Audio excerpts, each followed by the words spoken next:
This is a video about the new Lumineth Pollaxe and two-handed warhammer.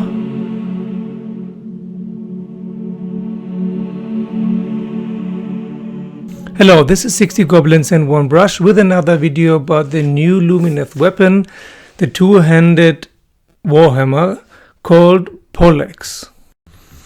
I have studied for 3 decades all kinds of international martial arts in theory and practice, including medieval combat, and so I would like to spend a few more words on this new weapon the Lumineth have been announced with, namely the Pollaxe, a two-handed warhammer with a hammer part on one side and an axe or a spike, a hooked spike, like a beak on the other side, is called a poleaxe.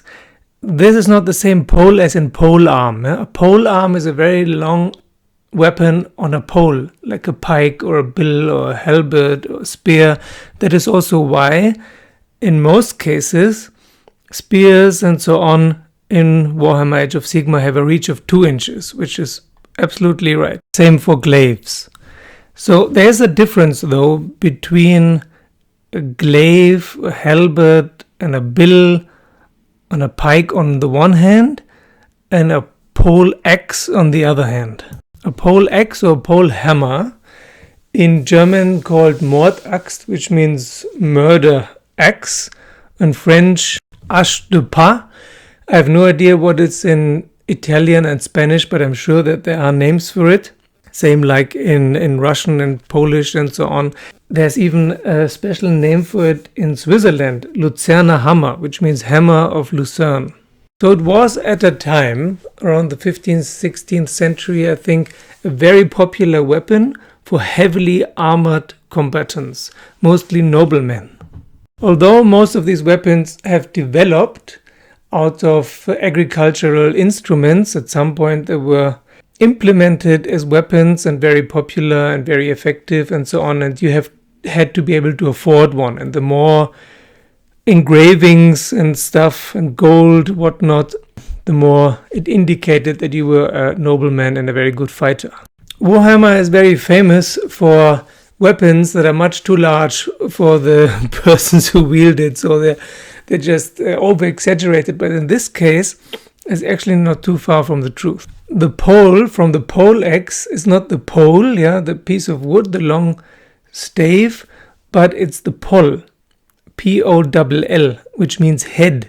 Like if you ask people for their opinion or in an election, it's a poll, which means it's per capita, it's per head, it's a head count, which is an ancient German word for head. Most of the words in English language either come from French or from German Anglo-Saxon. In this case, it's an Anglo-Saxon word for head count. So this weapon is made for smashing in heads. It's much shorter than a pole arm. It's made for melee, for single combat, one against one, just like the swords or axes. And it's, as I have said before, it's armor breaking, and it's usually constructed out of several pieces of metal on a medium length of wood. So there's a hammer piece, a beak-like piece, or an axe-like piece. Then there's a spike on top. There's usually a spike on the left and the right, a shorter one. And there's a spike on the butt on the other side of the pole. With a halberd, it doesn't have the hammer part, and it's constructed out of one piece of metal on the end of a long pole, and the bill has a hook, the bill hook. Well, the glaive is something like a mixture between a sword and a halberd, like the naginata in Japanese weapons, and several kind of huge weapons like the dadao in Chinese. I will include for you in the description below, if you're interested, some very interesting videos one of Modern History TV. I don't know what it's called Modern History TV because it's not about modern history. A very good English channel about the history of weapons and armors and shields and so on. And there's a very good video about poleaxes as well. And then I will include some videos about poleaxe fighting. There's in all European countries you have actually schools where you can learn European medieval fighting, especially in East Europe, like Russia, Ukraine, Czech Republic, and Poland. But in other countries as well, there's a very good video about the French Association where you can see a battle with modern armor.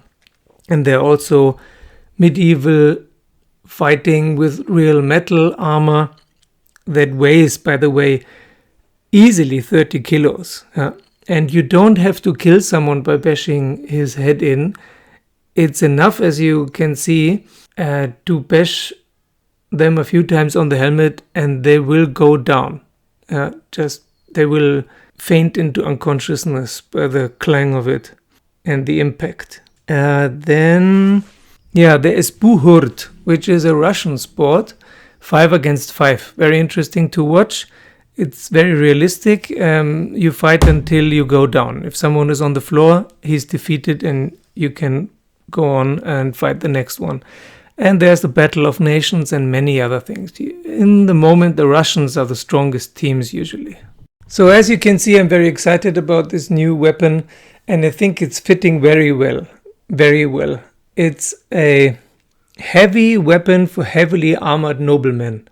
So it's not over-exaggerated for elves. The big hammer, that really looks like a hammer, that one could dispute, but since it's made out of ether quartz, okay. But this one is perfect, It's the traditional poleaxe or mordaxe or ashtupa.